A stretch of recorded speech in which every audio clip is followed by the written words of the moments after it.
Декабрь 1979 года. Советский Союз на пике своего могущества. Брежнев у власти уже 15 лет. Холодная война в самом разгаре. И вот в этот момент принимается решение, последствия которого будут ощущаться десятилетиями. 25 декабря, когда западный мир празднует Рождество, советские военно-транспортные самолеты поднимаются в небо над Ташкентом. На борту элитные десантники, спецназовцы, офицеры ГРУ. Молодые ребята, прошедшие жесточайшую подготовку. Многим из них едва исполнилось 20. Командир взвода Андрей Соколов сидит у иллюминатора. Ему 24 года, он окончил училище с отличием. Перед вылетом получил короткий инструктаж, операция по оказанию интернациональной помощи братскому афганскому народу. Сроки не указаны. Противник не определен. Рядом с ним прапорщик Валентин Громов, служит уже 8 лет. Бывалый, видел Чехословакию в 68-м. Он молчит, курит, смотрит в пустоту. Что-то в этой операции его настораживает. Младший сержант Игорь Белов, самый молодой в отделении. 19 лет, призван из Сибири полгода назад. Пишет письмо матери, но не отправит его. Цензура. Операция засекречена. Самолет набирает высоту. Внизу остаются заснеженные горы Узбекистана, затем граница, затем Афганистан. Страна, о которой большинство солдат знает только из сводок политинформаций.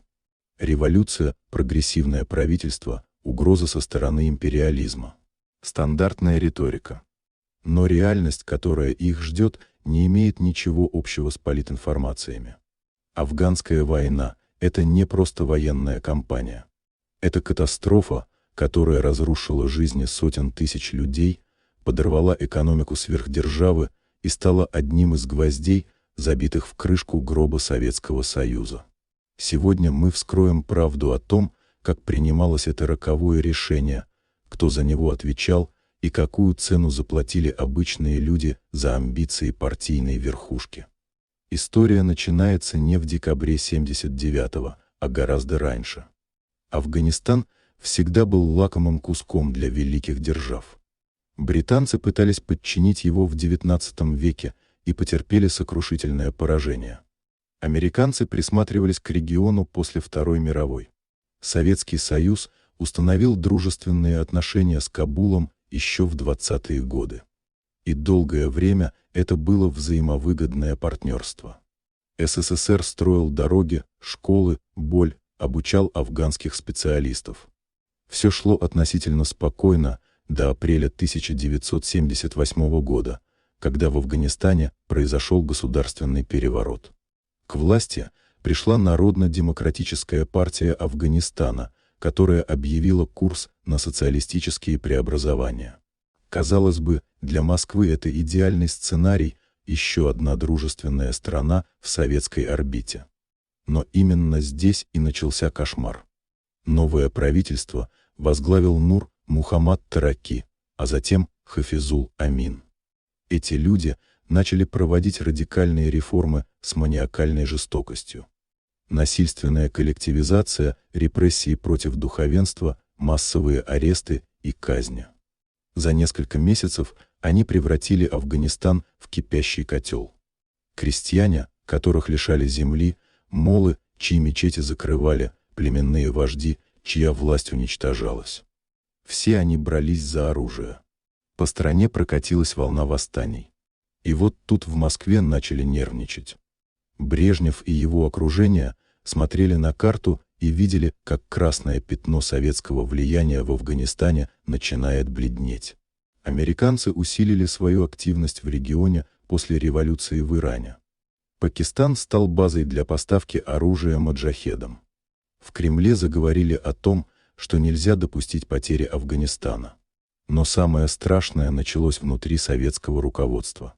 Юрий Андропов, глава КГБ, начал получать тревожные донесения из Кабула.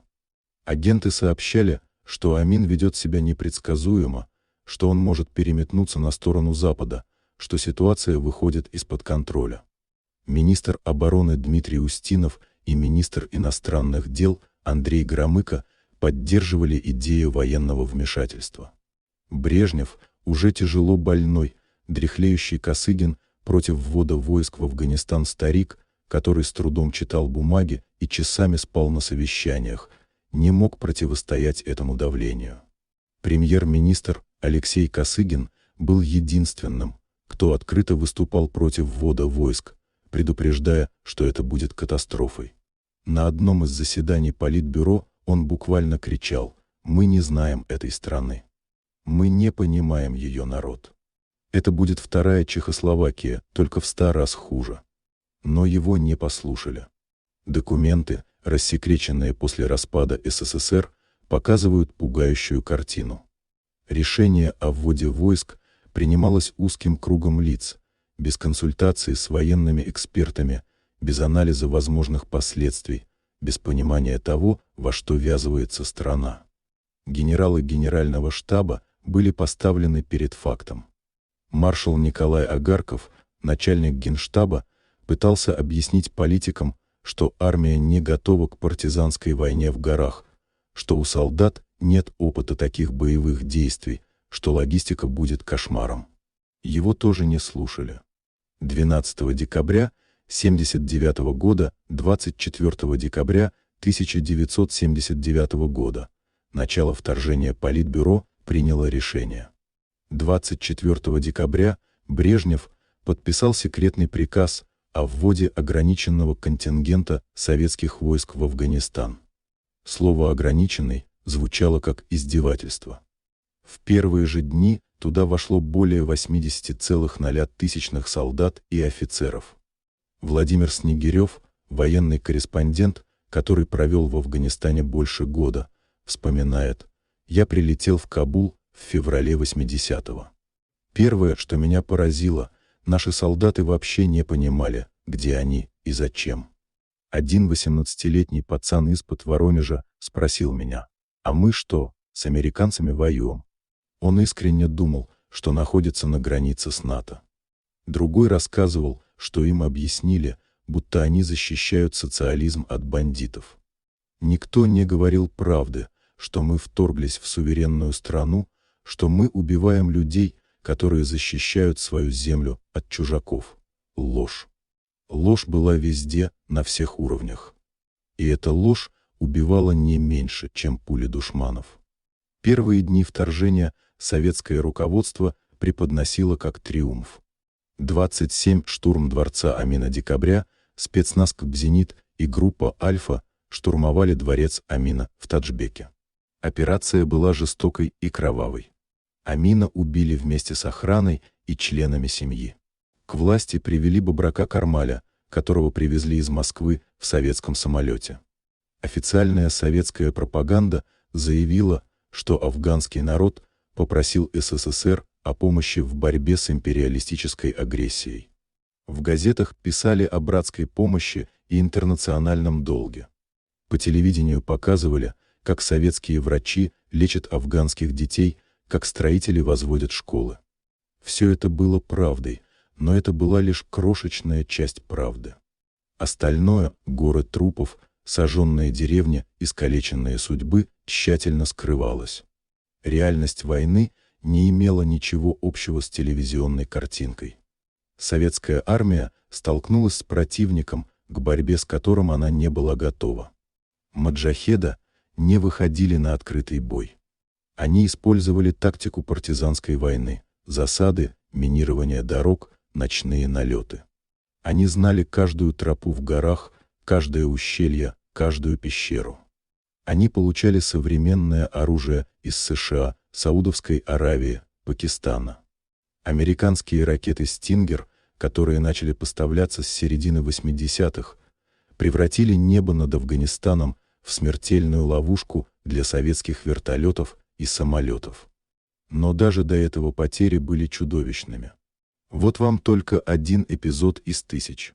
Партизанская война и тактика маджахедов. Сергей Морозов, позывной «Седой», служил в разведроте мотострелковой дивизии. Сейчас ему 63 года. Он работает сторожем в школе под Москвой. Когда я пришел к нему для интервью, Он долго молчал, курил, смотрел в окно, потом заговорил, и голос его дрожал. Февраль 81 года. Нас отправили сопровождать колонну с боеприпасами через Саланг. Это горный перевал. Дорога идет по краю пропасти. Мы знали, что там часто бывают засады, но выбора не было. Двигались днем, потому что ночью еще опаснее. И вот на одном из поворотов взрыв. Первая машина подорвалась на мине, перевернулась, загородила дорогу. Мы выскочили, начали разворачиваться, и тут с гор открыли огонь откуда-то сверху. Мы даже не видели, где они. Автоматные очереди, гранатометы, крики. Парни падали один за другим. Командир взвода, лейтенант Витька Самохин, мой друг еще со школы учебки, получил пулю в живот. Я подполз к нему, начал перевязывать, а он смотрит на меня и говорит: «Серега, за что? За что нам это?» Он умер у меня на руках через 5 минут. Ему было 22 года. Бой длился 4 часа. Когда душманы потери советских войск ушли, мы насчитали 12 погибших и 18 раненых из 100 человек. В Союзе написали, что колонна успешно доставила груз. Понесла небольшие потери. Небольшие. 12 гробов – это небольшие потери. Друзья, если вы продолжаете смотреть, значит, вам не безразлична эта тема. Нажмите лайк. Это займет секунду, но поможет алгоритмам показать материал тем, кто тоже должен это увидеть. А подписка с уведомлениями гарантирует, что вы не пропустите новые расследования о том, что пытались скрыть от народа. Потери росли каждый день. Официальная советская статистика говорила об одном, реальность о совершенно другом. В Союз летели цинковые гробы, один за другим, сотнями, тысячами. Родственникам сообщали, что их сыновья, братья, отцы погибли при исполнении интернационального долга.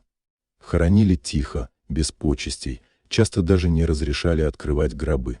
Цинк запаивали наглухо, и матери не могли в последний раз увидеть лица своих детей.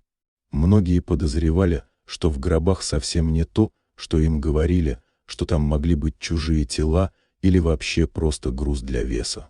Этот ужас, невозможность попрощаться, неизвестность ломал людей не меньше, чем сама смерть близких.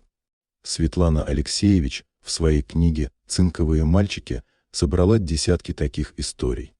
Одна мать рассказывала: «Мне принесли похоронку. Погиб при выполнении боевого задания. Через неделю привезли гроб цинковый, запаянный. Офицер сказал: не вскрывайте, так положено, хороните как есть. Я просила, умоляла, требовала: дайте посмотреть на сына. Они не разрешили.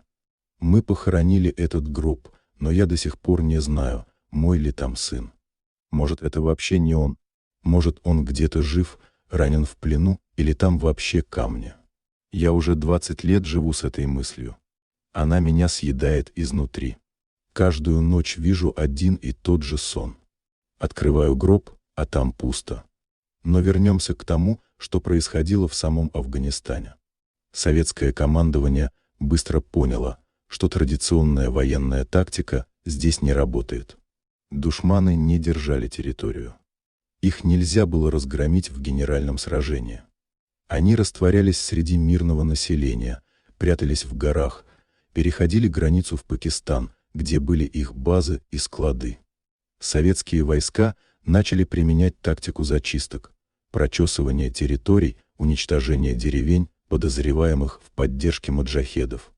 Это была грязная кровавая работа. Солдат заставляли сжигать дома, убивать скот, уничтожать посевы. Они ломали психологически, превращая вчерашних школьников в машины для убийства. Андрей Гришнов, старший сержант инженерных войск, до сих пор не может говорить об одном эпизоде без слез. Ему сейчас 61. Он много лет страдает от посттравматического стрессового расстройства. Несколько раз пытался покончить с собой. Лето 83-го нас бросили на зачистку кишлака в провинции Паншер. Разведка доложила, что там база душманов. Мы вошли утром, начали проверять дома и действительно нашли оружие, несколько автоматов, гранаты. Командир приказал согнать всех жителей на площадь. Пришли старики, женщины, дети. Командир через переводчика спросил, где маджахеды. Все молчали. Тогда он велел отобрать 3 мужчин наугад и расстрелять на глазах у остальных. Я стоял в строю, держал автомат. Мне было 19 лет. 3 афганцев встали на колени. Один был старый, лет 70, второй средних лет, третий совсем молодой, может 25. Молодой начал кричать, что-то показывал на женщину с ребенком, наверное, его жена и сын. Я смотрел на своего комзвода, и он смотрел на меня. Мы оба понимали, что это убийство. Не бой, не самооборона, убийство. Прозвучала команда. Очередь. 3 упали. Женщины заголосили, дети плакали. Мы развернулись и ушли. Деревню подожгли. Я не спал 3 ночи, дедовщина и ее последствия для солдат после этого. Мне снились эти лица. А потом привык, и это самое страшное. Я привык убивать. Читая подобное свидетельство, понимая, что война в Афганистане разрушала не только афганцев, но и самих советских солдат. Из Афгана возвращались люди со искалеченными душами. Многие не могли адаптироваться к мирной жизни. Спивались, кончали с собой, шли в криминал. Государство не предоставляло им никакой психологической помощи. Советская психиатрия вообще не признавала понятия посттравматического стресса. Если солдат жаловался на кошмары, депрессию, вспышки агрессии, его в лучшем случае отправляли в психушку, где лечили карательной психиатрией, нейролептиками, которые превращали людей в овощи. А что происходило в Советском Союзе, пока его сыновья гибли в горах Афганистана? Официальная пропаганда продолжала врать. В газетах печатали бодрые репортажи об успехах советских войск, о том, как афганский народ благодарен за помощь. По телевизору показывали концерты для военнослужащих, подарки, письма с фронта, в которых солдаты писали о высоком моральном духе и готовности выполнить долг. Реальность же была такова, что в войсках царили дедовщина, коррупция, воровство. Офицеры торговали оружием и боеприпасами, продавали их тем же душманам. Солдаты голодали, потому что продовольствие разворовывалось. Многие из тех, кто вернулся из Афганистана, рассказывают, что боялись не столько душманов, сколько собственных командиров и дедов, солдат последнего года службы, которые издевались над молодыми с садистской жестокостью. Игорь Морозов, отслуживший в 85-м, 87-м годах, вспоминает: «Дедовщина в Афгане была страшнее, чем в любой части Союза, потому что здесь не было контроля. Офицерам было плевать, они были заняты своими делами. Кто водку гнал, кто наркотой торговал, кто девочек из кишлаков привозил. Деды избивали духов, так называли молодых солдат, просто для развлечения. У нас один парень, Колька из Тамбова, не выдержал и застрелился из автомата. Написали, что погиб в бою. Родители получили орден посмертно, а на самом деле его довели до самоубийства свои же. Я сам чудом выжил. Меня заставляли стирать чужое белье, чистить сапоги, отдавать паёк. Один раз дед по кличке Шакал избил меня прикладом так, что сломал 3 ребра. Я не мог дышать. Лежал в лазарете неделю. Врач спросил, что случилось. Я сказал: упал. Если бы сказал правду, убили бы. Это была не армия, это был ад. Но вернемся к самой войне и ее ходу. К середине 80-х стало ясно, что СССР увяз в конфликте, из которого нет выхода. Маджахеды контролировали большую часть сельской местности. Советские войска держали только крупные города и основные дороги. Каждая колонна, каждый вертолет могли быть атакованы в любой момент. Потери росли. К 1985 году через Афганистан прошло уже более полумиллиона советских военнослужащих. Официальные цифры потерь держались в секрете, но по стране расползались слухи, что убитых уже десятки тысяч. Экономика СССР трещала по швам. Война обходилась в миллиарды рублей ежегодно. По разным оценкам, от 3 до 5 мурдов в год, а по некоторым данным и больше. Это были колоссальные деньги для страны, у которой уже начинались серьезные экономические проблемы. Падали цены на нефть, основную статью советского экспорта. Дефицит товаров в магазинах становился все более острым. Люди стояли в очередях за колбасой и маслом, а государство тратило миллиарды на войну в далекой азиатской стране. Недовольство росло, хотя открыто его выражать было опасно. То, что вы узнаете дальше, шокирует еще сильнее.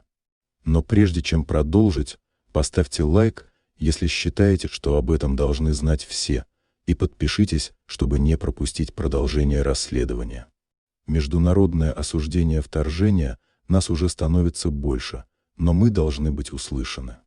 Международное сообщество осудило советское вторжение. Генеральная ассамблея ООН приняла резолюцию, требующую вывода советских войск. США объявили бойкот Олимпийским играм в Москве в 1980 году. Отношения между СССР и Западом, которые начали оттаивать в период разрядки 70-х, снова заморозились. Холодная война вступила в новую фазу. США под руководством Рональда Рейгана начали программу активной поддержки маджахедов. Через Пакистан в Афганистан потекли реки оружия, денег, инструкторов. ЦРУ координировала операции. Саудовцы финансировали. Пакистанская разведка АСИ обеспечивала логистику. Здесь нужно сказать очень важную вещь, которую часто упускают. Те самые муджахеды, которых США поддерживали в борьбе против СССР, позже стали основой для движения «Талибан» и подарили миру Усаму бен Ладена. Американцы взращивали исламский радикализм как оружие против Советского Союза, не думая о последствиях. 11 сентября 2001 года и все последующие теракты – это отложенное эхо той политики. Но это уже другая история. В Советском Союзе ситуация становилась все более напряженной. После смерти Брежнева в 1982 году к власти пришел Андропов. Но он правил недолго. Умер в 1984. Его сменил Черненко, который тоже был тяжело болен и умер в 1985. Страной фактически управляла группа престарелых партийных функционеров, которые не могли и не хотели менять курс. Война в Афганистане продолжалась по инерции, пожирая людей и ресурсы. Все изменилось в марте 1985 года, когда генеральным секретарем ЦК КПСЛ стал Михаил Горбачев. Молодой, энергичный, он сразу заявил о необходимости реформ. Одной из первых его задач стало решение афганской проблемы. Горбачев понимал, что война проиграна, что она разоряет страну и подрывает авторитет СССР на международной арене. Но просто взять и вывести войска было невозможно. Это означало бы признать поражение, подставить афганское правительство под удар, потерять лицо перед всем миром. Начались долгие и мучительные переговоры. СССР пытался найти политическое решение, которое позволило бы сохранить хоть какое-то влияние в Афганистане после вывода войск. Велись переговоры с маджахедами, с Пакистаном, с США. Процесс затягивался, а тем временем в Афганистане продолжали гибнуть советские солдаты. Каждый день, каждый час кто-то получал пулю, подрывался на мине, сгорал в горящем ПТРе. И каждая из этих смертей после решения о выводе войск казалась особенно бессмысленной. Дмитрий Рябов служил в 86-87. Сейчас он руководит ветеранской организацией афганцев. Самое тяжелое было именно в последние 2 года.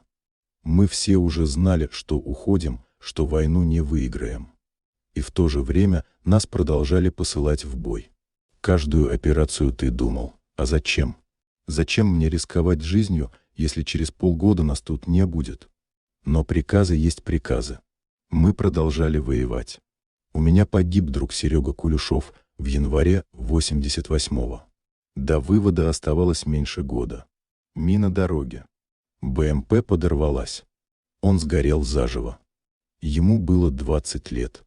Я стоял на его похоронах и думал, за что он умер, за какую идею, какой интернациональный долг. Все это была ложь. Он погиб просто потому, что старики в Кремле когда-то приняли идиотское решение, а потом не могли найти способ из него выйти. 14 апреля 1988 года в Женеве были подписаны соглашения о политическом урегулировании ситуации вокруг Афганистана. СССР обязался вывести свои войска в течение 9 месяцев. 15 мая началась первая фаза вывода. По иронии судьбы, первыми уходили те же самые части, что входили первыми. Десантники и спецназ. Они уходили не как победители, а как побежденные. Маджахеды обстреливали колонны, взрывали дороги, атаковали гарнизоны. Последние месяцы войны были одними из самых кровавых. 15 февраля 1989 года последняя колонна советских войск пересекла мост через Амударью на границе СССР. Командовал выводом генерал Борис Громов. Существует известная фотография, на которой он идет по мосту последним, символически закрывает десятилетнюю войну. Это было красиво для прессы, но реальность была намного грязнее. Оставались раненые в госпиталях, оставались пленные в руках душманов, оставалось разрушенное афганское общество. Миллионы беженцев, сотни тысяч погибших афганцев. Если вы смотрите до этого момента, значит вы тот зритель, ради которого создается этот материал. Лайк и подписка – это ваша поддержка таких расследований. Впереди еще множество непростых тем, от секретных документов до забытых страниц войн и конфликтов. Каковы же итоги этой войны? Официальные советские данные говорят о 15,0 ха убитых военнослужащих. Многие исследователи считают эту цифру заниженной и называют цифры до 25, 30,0 влияния войны на распад СССР погибших. Более 50,0 были ранены. Многие из них стали инвалидами. Но это только прямые боевые потери. Сколько людей умерло уже после возвращения домой от ран, болезней, самоубийств? Никто точно не знает. По некоторым оценкам, эта цифра может достигать еще нескольких тысяч. А сколько жизней было сломано психологически? Сколько семей распалось? Сколько детей выросло без отцов? Эту статистику никто никогда не вел. Афганские потери вообще невозможно подсчитать точно. Разные источники называют цифры от 500,0 до 2 миллионов погибших за 10 лет войны. Были уничтожены тысячи деревень, разрушена инфраструктура, заминированы огромные территории. 5 миллионов афганцев стали беженцами, бежав в Пакистан и Иран. Афганистан был отброшен в развитии на десятилетия назад. Страна превратилась в средоточие наркоторговли. Площади маковых полей выросли в разы именно во время войны, когда маджахеды финансировали свою борьбу через торговлю героином. Для Советского Союза война стала катастрофой не только в человеческом, но и в политическом плане. Афганистан и Вьетнамом СССР, и это сравнение справедливо. Как Вьетнам подорвал веру американцев в правоту своего правительства и мощь своей армии, так и Афганистан заставил советских людей усомниться в непогрешимости партии и силе советской армии. Впервые за долгие годы общество увидело, что государство врет, что армия может проигрывать, что жизни молодых людей тратятся впустую ради непонятных целей. Александра Докучаева, социолог, изучающий общественное настроение в позднем СССР, говорит, афганская война стала одним из ключевых факторов, которые подготовили почву для перестройки и последующего распада Советского Союза. Это был первый масштабный провал, который нельзя было скрыть. Цинковые гробы приходили в каждый город, в каждый район. У людей погибали дети, братья, мужья. И они видели, что все, что им говорили по телевизору, ложь, что никакого интернационального долга не было, что солдаты погибали не за высокие идеалы, а потому, что кто-то в Кремле принял преступное решение. Когда Горбачев начал политику гласности и в прессе появились первые честные материалы об Афганистане, это стало шоком для многих. Люди начали задавать вопросы. Если нас обманывали насчет войны, может, обманывали и насчет всего остального? Эти вопросы разрушали веру в систему. Экономические последствия тоже были колоссальными. По самым скромным подсчетам, война обошлась Советскому Союзу в 50-70 миллиардах рублей. Другие исследователи называют суммы в 100-150 миллиардах. Для сравнения, весь годовой бюджет СССР в середине 80-х составлял около 400 миллиардов рублей, то есть на войну уходило до 5% всего бюджета страны ежегодно. Эти деньги можно было потратить на развитие экономики, модернизацию промышленности, улучшение жизни людей. Вместо этого они сжигались в горах Афганистана. Но были и другие менее очевидные последствия. Афганская война создала целое поколение людей с боевым опытом, которые вернулись в распадающийся Советский Союз. Многие из них не смогли найти себе место в мирной жизни. Когда в начале 90-х годов начались этнические конфликты на постсоветском пространстве в Приднестровье, Абхазии, Карабахе, Чечне, именно афганцы составили костяк боевиков с обеих сторон. Они знали, как воевать, как убивать. Они были психологически готовы к насилию. Афганистан породил войны 90-х. Михаил Подгорный служил в Афганистане с 82 по 84. После возвращения работал охранником. Пил, не мог удержаться ни на одной работе. В 92-м уехал в Приднестровье, воевал там на стороне сепаратистов. Я не знал, как жить без войны.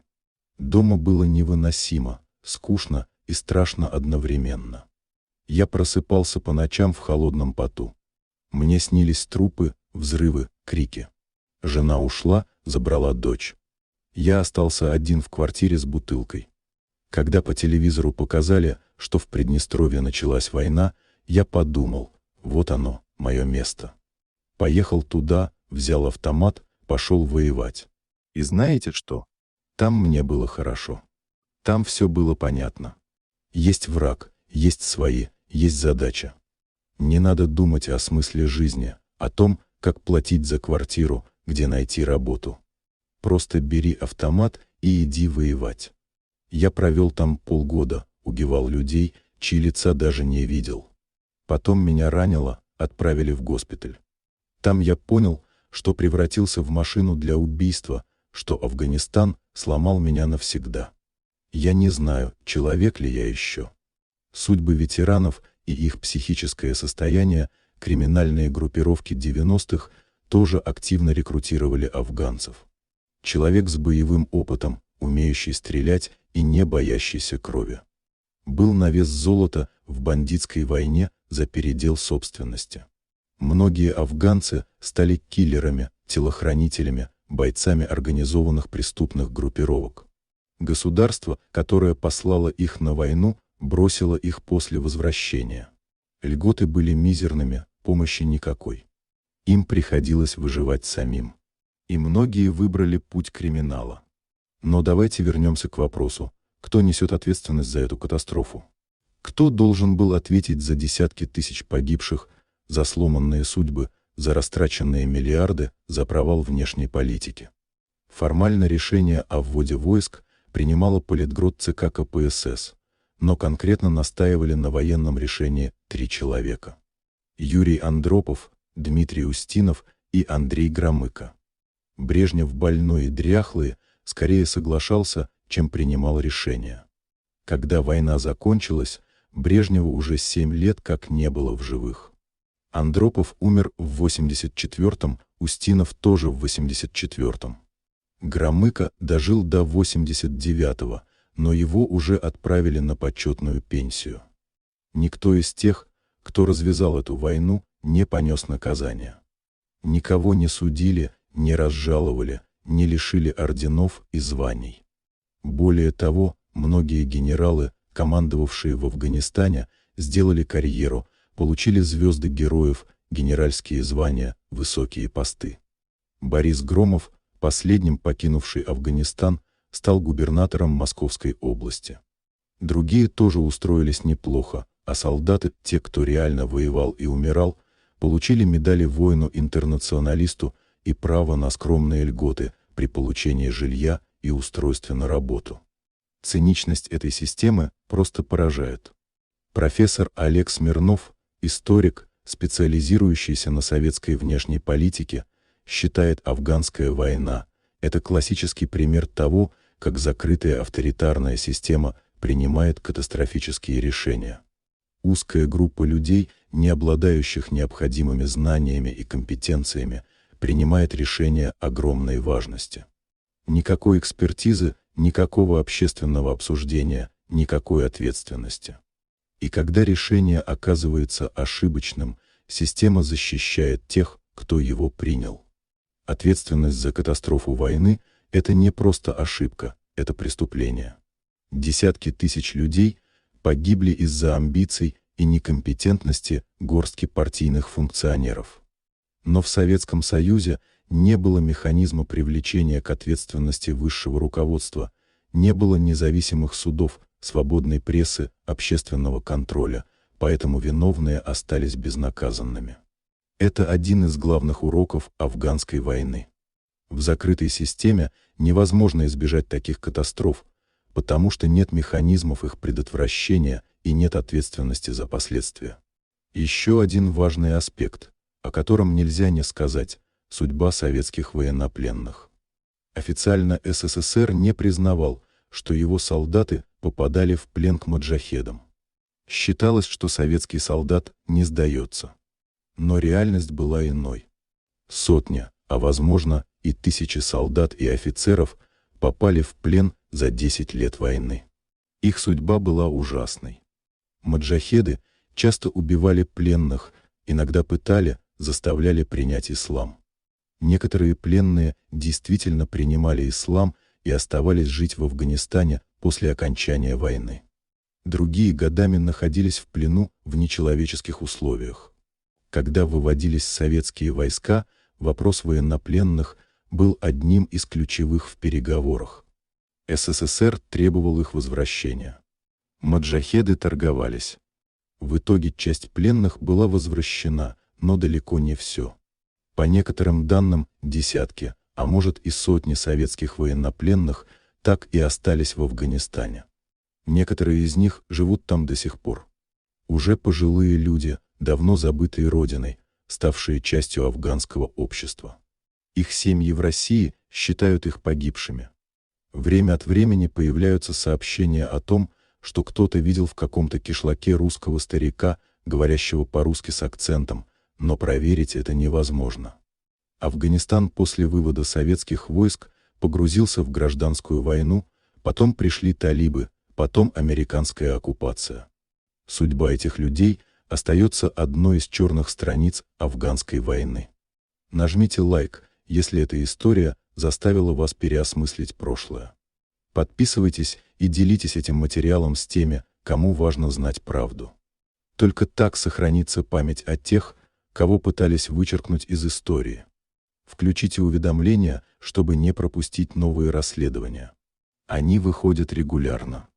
Одна из самых трагических глав афганской войны – судьба тех, кто сотрудничал с Советским Союзом. Афганские переводчики, водители, проводники, сотрудники советских учреждений в Афганистане. Все они были обречены после вывода советских войск. Маджахеды считали их предателями и убивали вместе с семьями. СССР обещал этим людям защиту и возможность эвакуации, но выполнил обещание лишь частично. Кого-то действительно вывезли в Советский Союз, дали гражданство и квартиры, но многих просто бросили на произвол судьбы. Мухаммад Али, афганский переводчик, работавший с советскими войсками с 1981 по 1987 год, сумел эвакуироваться в СССР незадолго до вывода войск. Сейчас он живет в Санкт-Петербурге. Ему 72 года. Я был молодым парнем, когда начал работать с советскими. Мне нравились русские. Они строили школы, больницы, дороги. Я верил в социализм, в будущее моей страны. Я работал переводчиком в военном гарнизоне, переводил во время переговоров с местными старейшинами, помогал в операциях. За это муджахеды приговорили меня к смерти. Они убили моего младшего брата, чтобы запугать меня. Сожгли дом моего отца. В 87-м я понял, что когда русские уйдут, меня убьют. Я пришел к советскому командованию и попросила о помощи. Они обещали вывести меня и мою семью, но прошли месяцы, ничего не происходило. Я каждый день боялся, что за мной придут. Наконец, за неделю до вывода последних частей, меня посадили на военный самолет вместе с женой и 2 детьми. Нам разрешили взять одну сумку. Все, что у нас было, дом, имущество, родственники, осталось там. Многие мои коллеги не смогли уехать. Я знаю как минимум 5 переводчиков, которых убили маджахеды. После вывода советских войск. Их резали, отрезали головы, выставляли тела на показ, чтобы другие боялись. СССР предал этих людей. Им обещали защиту, но бросили умирать. После вывода советских войск Афганистан не обрел мир. Напротив, началась кровавая гражданская война между различными группировками маджахедов. Они воевали друг с другом за власть с той же жестокостью, с которой воевали против советских войск. Кабул был разрушен артобстрелами и ракетными ударами сильнее, чем за все годы советского присутствия. Погибли десятки тысяч мирных жителей. В 1992 году пал просоветский режим Наджибуллы, который СССР оставил у власти. Наджибуллу зверски убили талибы в 1996-м. Избили, кастрировали, повесили на фонарном столбе. В середине 90-х на арену вышло движение «Талибан». Исламские радикалы, многие из которых были выходцами из тех самых маджахедов, которых поддерживали США. К концу 90-х они контролировали большую часть страны и установили один из самых жестоких режимов в современной истории. Женщин лишили всех прав, запретили образование для девочек, ввели средневековые законы шариата с публичными казнями. Афганистан стал базой для международного терроризма. Там обосновался Усама бен Ладен со своей Аль-Каидой. 11 сентября 2001 года стало прямым следствием той политики, которую США проводили в Афганистане в 80-е. В 2001 году США вторглись в Афганистан, свергли талибов, начали свою войну. Она продлилась 20 лет и закончилась в 2021 году полным провалом. Американцы бежали из Кабула так же позорно, как в свое время из Сайгона, а талибы снова захватили власть. Афганистан стал кладбищем империй. Сначала британской, потом советской, потом американской. Ни одна великая держава не смогла подчинить эту страну, но цена этих попыток измеряется миллионами человеческих жизней. Доктор исторических наук Елена Кузнецова, автор нескольких книг об афганской войне, говорит: Афганистан – это не просто военное поражение СССР. Это моральное поражение. Это крах идеологии. Это демонстрация того, что система изжила себя. Партийная верхушка отправила на смерть десятки тысяч молодых людей ради целей, которые так и не были достигнуты. Афганское правительство, которое мы защищали, рухнуло через 3 года после нашего ухода. То есть все эти жертвы были абсолютно бессмысленны. Но самое страшное не это. Самое страшное, что никто за это не ответил. Система защитила своих, и это породило чувство безнаказанности, которое потом проявилось в других конфликтах 90-х и 2000-х годов. Урок не был усвоен, история не научила ничему. Какие же конкретные уроки можно и нужно извлечь из афганской катастрофы? Первый и главный. Нельзя принимать судьбоносное решение в узком кругу без широкого обсуждения и экспертизы. Решение о вводе войск в Афганистан принимали люди, которые не понимали специфики этой страны, не знали ее истории, культуры, традиций. Они руководствовались идеологическими догмами и геополитическими амбициями, а не трезвым расчетом. Результат – катастрофа. Второй урок. Военная сила имеет пределы. Нельзя с силой навязать народу чуждую ему систему ценностей и общественное устройство. Афганское общество было глубоко традиционным, религиозным, племенным. Попытки форсированной модернизации и насаждения социализма встретили ожесточенное сопротивление.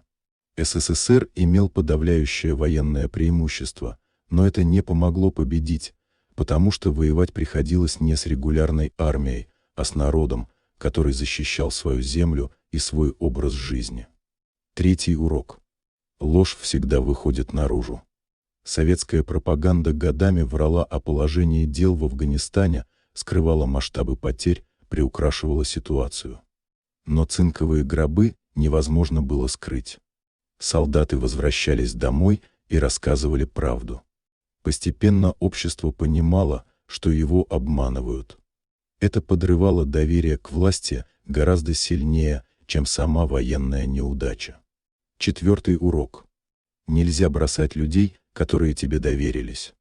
СССР предал и своих солдат, которых не обеспечил должной поддержкой после возвращения, и афганцев-коллаборационистов, которых бросил на расправу муджахедам. Это не просто аморально, это подрывает авторитет страны на международной арене. Кто будет сотрудничать с государством, которое предает своих союзников? Пятый урок. Война всегда дороже, чем кажется. Экономические затраты на афганскую войну были колоссальными и стали одним из факторов, подорвавших советскую экономику. Но были и неэкономические издержки – политические, репутационные, социальные. Они не поддаются точному подсчету, но их влияние огромно. Экономические последствия для СССР – шестой урок. Геополитика не должна быть важнее человеческих жизней. СССР ввязался в афганскую войну, руководствуясь геополитическими соображениями. Не допустить американского влияния в регионе, сохранить просоветский режим. Но цена этой геополитики – десятки тысяч погибших советских солдат и сотни тысяч погибших афганцев. Стоила ли она того? Очевидно, нет. Профессор военной истории Андрей Макаров отмечает, афганская война показала ограниченность военной мощи как инструмента внешней политики. Советский Союз был сверхдержавой, с огромной армией, ядерным оружием, мощной промышленностью. Но все это не помогло одержать победу над плохо вооруженными, но фанатично преданными своему делу партизанами. Потому что в асимметричной войне побеждает не тот, у кого больше танков и самолетов, а тот, у кого сильнее мотивация. Маджахеды защищали свою землю, свою веру, свой образ жизни. Они были готовы умереть за это. Советские солдаты не понимали, за что они воюют. Им говорили об интернациональном долге, но это были пустые слова. В такой ситуации военное превосходство не решает ничего. Интересно посмотреть на афганскую войну в контексте других советских военных операций. После Второй мировой войны СССР участвовал в нескольких военных конфликтах. Корейская война опосредованно, подавление венгерского восстания в 1956-м, подавление Пражской весны в 1968-м, пограничный конфликт с Китаем в 1969-м. Все эти операции были относительно короткими и успешными с военной точки зрения. Афганистан стал первой войной, которую СССР не смог выиграть. Это был шок для системы, которая привыкла к победам и воспитывала граждан на культе военной мощи. Психологические последствия афганской войны для советского общества трудно переоценить. Целое поколение выросло с пониманием того, что государство может врать, что армия может проигрывать, что жизни людей могут тратиться впустую. Это было началом конца советской идеологии. Когда Горбачев начал перестройку и гласность, общество уже было готово к критическому осмыслению прошлого. Афганская война стала одной из тем, вокруг которых разворачивалась общественная дискуссия. В 1981 годах журналы начали публиковать честные материалы об Афганистане. Светлана Алексеевич опубликовала свои «Цинковые мальчики», книгу, составленную из интервью с афганцами, их матерями, вдовами. Это был шок. Впервые люди прочитали правду о войне, не лакированную пропагандистскую версию, а реальной истории с кровью, болью, смертью, бессмысленностью. Книгу пытались запретить. Против Алексеевич подали в суд ветеранские организации, обвиняя ее в клевете и очернительстве. Но правду уже было не остановить. Ветеранское движение афганцев – это отдельная большая тема. После возвращения из Афганистана многие ветераны объединялись в организации для взаимопомощи. Они помогали друг другу с работой, жильем, лечением, психологической поддержкой, тем, что государство не обеспечивало. Но в этих организациях было два крыла. Одни считали, что война была ошибкой, преступлением руководства, что нужно признать это и извиниться перед теми, кто пострадал. Другие настаивали на том, что они выполняли свой долг, что война была необходимой и справедливой, что их память оскорбляют те, кто называет войну ошибкой. Этот раскол существует до сих пор. Владимир Пономарев, председатель одной из ветеранских организаций афганцев, считает: «Мы не можем согласиться с тем, что наша служба была напрасной. Да, решение о вводе войск было ошибочным. Да, многие погибли зря, но мы, солдаты, выполняли приказ. Мы делали свою работу честно, защищали товарищей, помогали мирным афганцам, и мы имеем право на уважение. Проблема в том, что общество смешивает две вещи – политическую ошибку руководства и честную службу солдат. Мы не виноваты в том, что нас послали в Афганистан, но нас обвиняют, как будто это мы развязали войну. Это несправедливо и больно. С другой стороны, есть ветераны, которые открыто говорят о том, что участвовали в военных преступлениях, что совесть не дает им покоя, что они хотели бы попросить прощения у афганского народа. Таких меньшинство. Большинство предпочитает молчать или оправдываться, говоря, что война есть война. Но их голоса важны, потому что они разрушают миф о чистой и справедливой войне. Максим Горелов служил в спецназе ГРУ с 84 по 86. Я совершил вещи, о которых не могу рассказать своим детям. Мы убивали людей, которые, возможно, были невиновны. Мы сжигали дома. Я видел, как мои товарищи насиловали афганских женщин. Я не участвовал, но и не остановил. Я был трусом. После возвращения я 20 лет пил, пытаясь забыть. Не получилось. 5 лет назад я завязался алкоголем, начал ходить к психологу. Она помогла мне понять, что я был молодым дураком, которого система превратила в убийцу, что я жертва этой системы. Но это не снимает с меня ответственности за то, что я сделал. Я виноват, и я хочу, чтобы афганцы знали. Не все русские считают, что война была правильной. Многие из нас раскаиваются. Еще одна важная тема — судьба детей, рожденных от связи советских военнослужащих с афганскими женщинами. Таких детей называли советскими детьми или шурави-бача. После вывода советских войск их судьба была трагична. Маджахеды и просто консервативные афганцы презирали их как результат связи с неверными. Многие такие дети были отвергнуты обществом, жили в нищете, подвергались дискриминации. СССР не признавал этих детей своими гражданами и не помогал им. Лишь единицы сумели эмигрировать в Россию уже в судьбы детей, рожденных от советских солдат в постсоветское время. Наташа Ахмедова. Так ее называют в России. Афганское имя она не раскрывает. Родилась в 1985 году от связи афганской женщины с советским офицером. Ей сейчас 40 лет. Она живет в Москве, работает учительницей. Моя мать была из образованной кабельской семьи, работала переводчицей в советском учреждении. Она влюбилась в русского офицера, забеременела. Он обещал жениться, вывезти в СССР, но когда узнал о беременности, испугался и исчез. Просто перевелся в другую часть.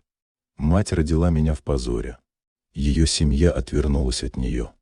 После вывода советских войск началась гражданская война, и нам пришлось бежать в Пакистан. Мы жили в лагере беженцев. Я помню, как другие дети дразнили меня, называли дочерью неверного, плевали в меня. Мать работала прачкой, мы едва выживали.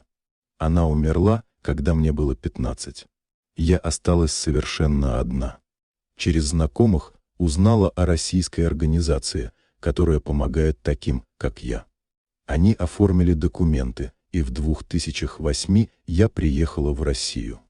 Это было как второе рождение. Здесь я получила образование, нашла работу, вышла замуж. Но я никогда не забуду того ада, через который прошла.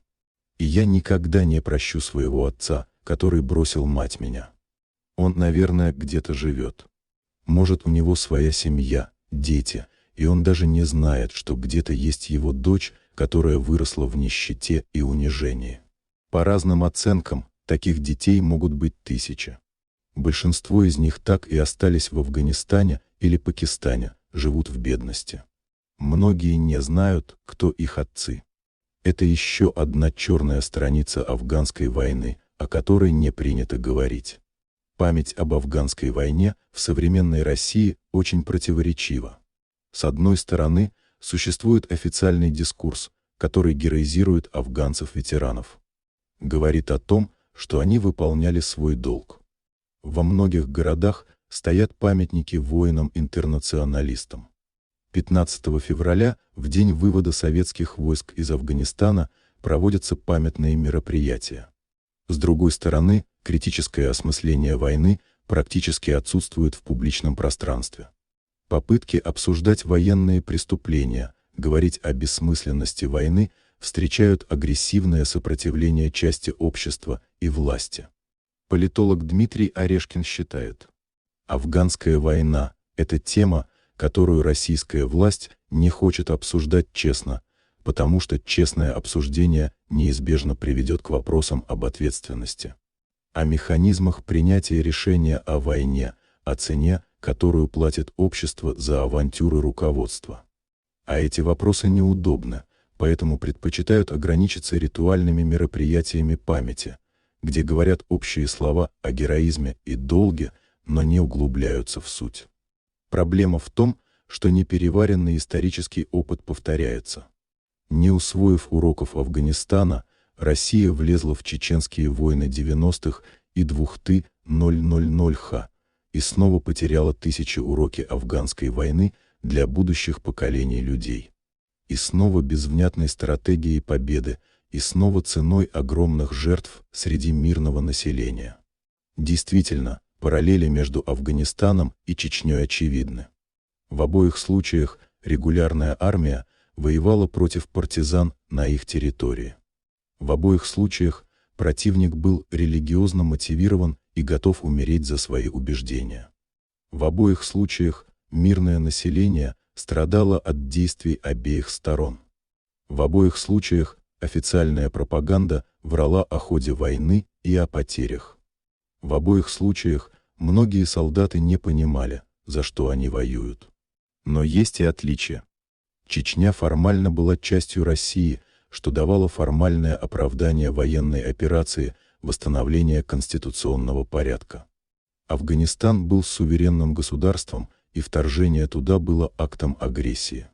С другой стороны, чеченские войны были более жестокими. Там применялись авиация и артиллерия.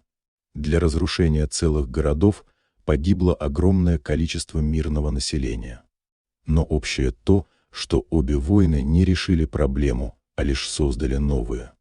Сейчас, когда мы смотрим на Афганистан из 2025 года, ситуация там не стала лучше. После вывода американских войск в 2021 году к власти вернулись талибы. Страна снова погрузилась во мрак Средневековья. Женщины лишены прав. Экономика в руинах. Гуманитарная катастрофа. За 40 с лишним лет непрерывных войн с 1979 года по сегодняшний день погибли миллионы афганцев. Несколько поколений выросло в условиях войны, не зная мирной жизни. Страна заминирована, инфраструктура разрушена, образование и медицина на первобытном уровне. Можно ли было избежать этой катастрофы? Да, безусловно. Если бы в декабре 79-го Политбюро прислушалось к голосу Косыгина и других трезвомыслящих людей, которые предостерегали от вторжения. Если бы вместо военного решения СССР искал политические и дипломатические пути, если бы не было слепой веры в то, что военной силой можно решить любую проблему, но история не знает сослагательного наклонения. Антон Деникин, внук известного белого генерала, сам историк и публицист, пишет: «Афганская война – это урок, который мы так и не выучили. Урок о том, что нельзя навязывать свою волю другому народу, что военная сила имеет пределы, что ложь всегда выходит наружу, что цена войны всегда выше, чем кажется. Эти уроки актуальны сегодня не меньше, чем 40 лет назад. Но мы упорно отказываемся их усваивать. И поэтому история повторяется то как трагедия, то как фарс, но всегда с кровью и жертвами». Что можно сказать в итоге? Афганская война была катастрофической ошибкой советского руководства, которая стоила жизни десяткам тысяч советских граждан и сотням тысяч афганцев. Это была война без ясных целей, без стратегии победы, без понимания того, во что ввязывается страна. Это была война, которую невозможно было выиграть военными средствами. Это была война, которая подорвала экономику СССР, разрушила веру общества в систему, стала одним из факторов, приведших к распаду Советского Союза. Ответственность за эту войну лежит на конкретных людях, членах Политбюро ЦК КПСС, которые приняли решение о вводе войск на Андропове, Устинове, Громыко, Брежневе, но никто из них не понес наказания, никого не судили, не разжаловали, не привлекли к ответственности. Это демонстрирует один из главных пороков советской системы – отсутствие ответственности руководства перед обществом, отсутствие механизмов контроля за принятием судьбоносных решений. Память об афганской войне болезненна и противоречива. Ветераны заслуживают уважения за то, что выполняли приказ, часто в нечеловеческих условиях. Но это не означает, что сама война была правильной или необходимой. Можно уважать солдат и одновременно осуждать тех, кто послал их умирать за чужие интересы. Это не противоречие. Это зрелая позиция общества, которое научилось отделять людей от политики. Уроки Афганистана остаются актуальными в мире, где великие державы продолжают вмешиваться во внутренние дела других стран, где военная сила все еще считается легитимным инструментом внешней политики, где ложь и пропаганда заменяют честный разговор с обществом. Эти уроки необходимо помнить, потому что забвение истории обрекает на ее повторение. Последние слова хочется отдать тем, кто пострадал от этой войны. Матерям, потерявшим сыновей, женам, ставшим вдовами, детям, выросшим без отцов, солдатам, вернувшимся с изломанными душами и изуродованными телами, афганцам, чья страна превратилась в кладбище и руины. Всем тем миллионам людей, чьи жизни были разрушены решениями, принятыми в кремлевских кабинетах, людьми, которые никогда не видели войны и не понесли за нее никакой ответственности. Мария Соколова потеряла сына в Афганистане в 1984 году. Ему было 20 лет, сейчас ей 86. Она живет в маленькой деревне под Тулой. Каждый день я хожу на кладбище к его могиле. 40 лет прошло, а боль не утихает. Я спрашиваю, за что? За что забрали моего мальчика? Какой интернациональный долг, какой социализм? Он должен был жить, работать, жениться, родить детей. Он должен был быть счастливым, а вместо этого лежит в земле.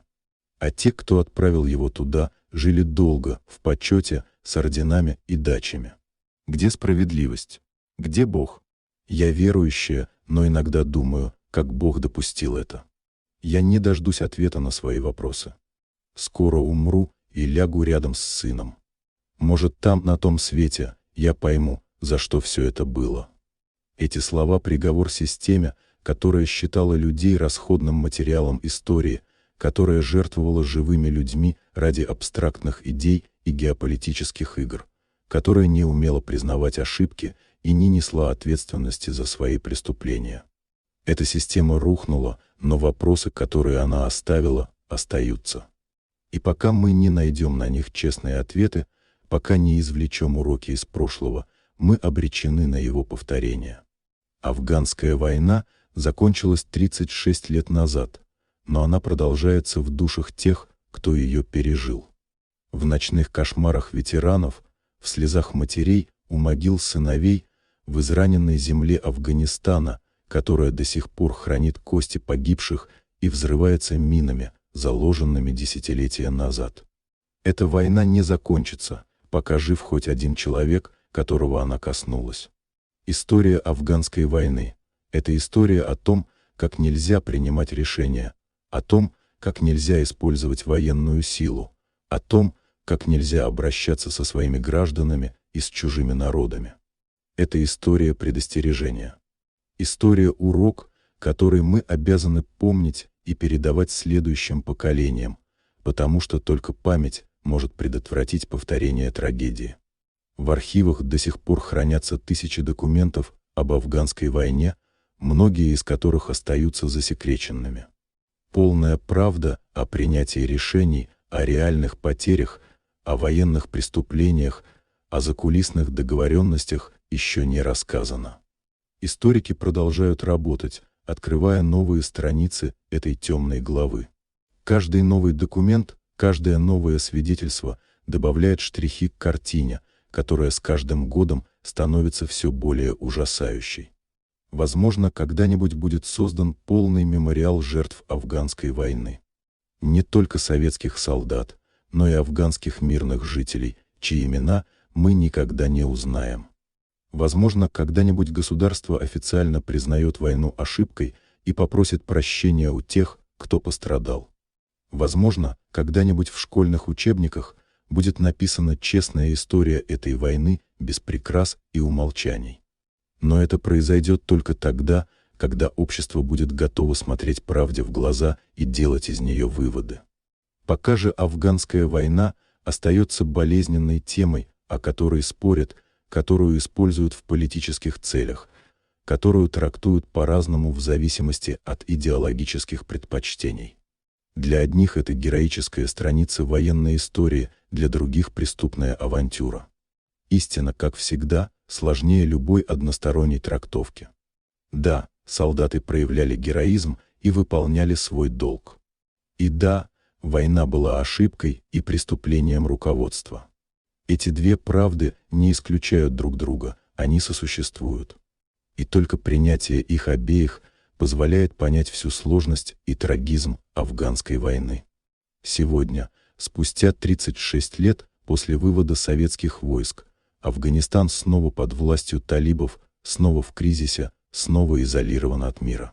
Круг замкнулся. Все жертвы, все усилия, все потраченные ресурсы, все оказалось напрасным. Афганистан социалистическим не стал демократическим, не стал современным государством. Он остался тем, чем был тысячи лет назад, страной племен, традиций и войны. Может быть, это и есть главный урок.